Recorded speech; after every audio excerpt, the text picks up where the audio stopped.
'Tis the season to be jolly, and for many Christians, it's a celebration of the birth of Jesus Christ. For centuries, the festive season has been filled with nativity, gifts, and decorations, making it a particularly exciting time for children. Although the world is seeing a drop in global fertility rates driven by choice, this season can be tough for those who are still in waiting. A turbulent wait that Thuli and Brian from Johannesburg know so well. When a couple cannot conceive, it is naturally assumed that it's a woman's problem. And throughout this journey, we actually learned a lot where the male factor actually comes into play here. So on my side, I'm the one who was having a problem with the low sperm count. After a year of unprotected intercourse with no signs of pregnancy, Thuli and Brian began to grow concerned. Initially, starting a family hadn't been top of their priority, but they decided to seek medical advice. I went for tests before my husband could go. In all those tests, I tested negative. They couldn't find anything wrong with me. The doctor suggested that I also do a sperm count test. After, doing research as to what causes low sperm count, I got to find out that a low sperm count is actually caused by multiple factors, and it could also be caused by it's hereditary as well. Infertility affects 1 in 6 people globally. However, in Africa, home to the world's youngest population, the numbers remain less clear. Dr. Shimange-Matsose, a fertility specialist in Johannesburg, helps couples navigate challenges through testing and tailored treatments. So when we look at the causes of infertility, we really have to look at the couple that we're dealing with, the individual that we're dealing with. Is there a pathophysiological problem or is there an anatomical problem? Because sometimes with just tweaking those things, a person is not necessarily infertile. They just needed to make a few wrong things correct and the person can conceive. And then there's also a concept of ovarian aging, where as women get older, they get less eggs and the quality of the eggs also decreases. So that could possibly be a cause as well.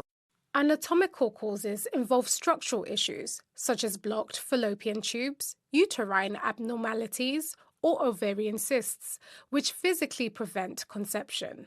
Pathophysiological causes, on the other hand, are functional problems like hormonal imbalances, low sperm count, PCOS, or poor egg quality. These disrupt ovulation and implantation. Thuli and Brian consulted several fertility doctors who recommended dietary changes, supplements, and other interventions. They even attempted IVF, but the procedure was unsuccessful. I could be strong throughout the entire month, but when that time came, I'd literally just break down. It was really, really heartbreaking because it just meant that whatever you did didn't work yet again. If you're an African man and you're married and you don't have kids, it's also seen as if you're not man enough. So it would be suggested to the men to say they must go seek help outside and marry a second wife who's going to bear kids. I said to my husband, I'm not going to go to family occasions because when you go, it's almost like a greeting. When are you having a child? I think it was the 6th year of our marriage. I didn't want to pray anymore. I didn't want to go to church because I felt like God failed us. And then I decided to go back, going to start a new journey again with God. And during the fasting, I actually had a dream where God spoke to me and said we should try an IVF procedure again. And after 6 long years of waiting, they finally received the news they had been hoping for. And the nurse phoned and she told us that we are pregnant. I couldn't believe it. We were so overjoyed. I think I cried. The idea of having kids was far-fetched.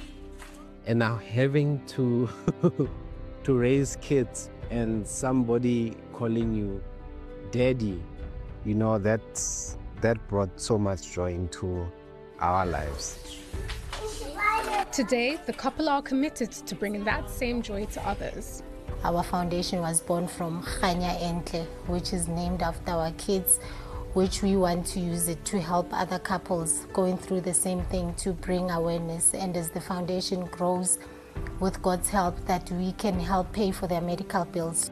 The light at the end of Thuli and Brian's story birthed Hanya a clear foundation, so that those facing fertility challenges may have a fair chance too. Priscilla Koinange, BBC News. Well, I'm now joined by Saskia Williams. She's the CEO of Infertility Awareness Association of South Africa. Saskia, thank you so much for your time.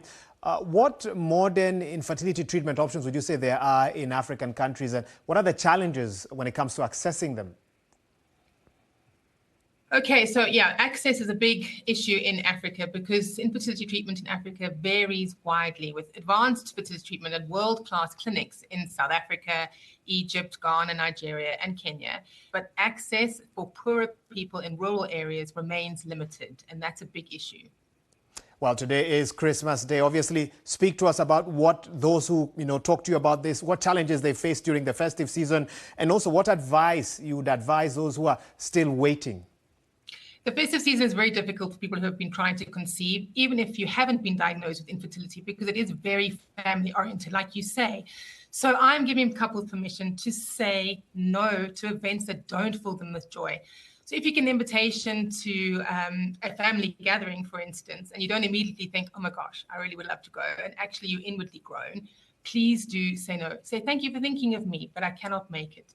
And also, please do reach out. If you've got somebody that you know who's been through infertility, reach out to them or reach out to us at IFAASA.com. Our social media pages are on there. Please, it's sometimes very important to speak to somebody who's been there. And we have a wide network of women and men across Africa who've been through infertility and are ready there to support you.